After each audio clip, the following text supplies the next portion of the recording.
Behind me is what is left of the Baker's family home. As you can see, this is what used to be their front porch, front door, everything completely a total loss. And they were one of many families that lost their home in the Camp Fire 6 years ago, now having to start over completely again due to the Park Fire. He stood out here and looked at the sky. He goes, "I'm not leaving. I can't do this again." When the evacuation order came, Ken Baker did not want to leave. He'd already rebuilt his life from the ground up, and he hoped if he stuck around, the flames would spare his home. But that meant saying goodbye to his wife of over 30 years, potentially forever. I thought that would be the last time because I know Ken. I knew he wasn't gonna leave. Sylvia Baker watched the flames come up to her doorstep from her Ring camera. But in that moment, her house was the least of her worries. I was waiting down below on the road for him.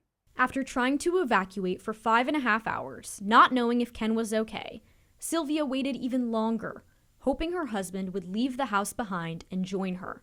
I broke down. I was like, oh my gosh, I finally have him back. At least I have him. Once they knew they had each other, the reality of losing their home for a second time set in. It's just kind of surreal because everything that we owned is what you saw laying in an ash pile up there in Cohasset. The Bakers say dealing with insurance will be the next obstacle they face. I didn't tell you I had Picassos and Rembrandts in my house. You're asking me how many pairs of underwear I had in my drawer, and when did I buy them, and where did I buy them, and how old were they, and how much did I pay for them, and hell, who keeps a receipt for a pair of underwear? Ken and Sylvia don't even have their wedding rings. Lost in the Camp Fire in 2018, they haven't had the chance to replace them. Between the two fires, they've lost every family heirloom they owned.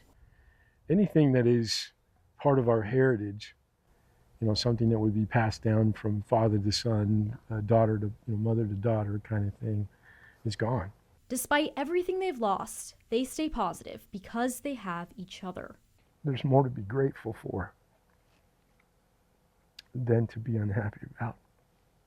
For now, they will sift through the rubble and pick up the pieces of their lives together.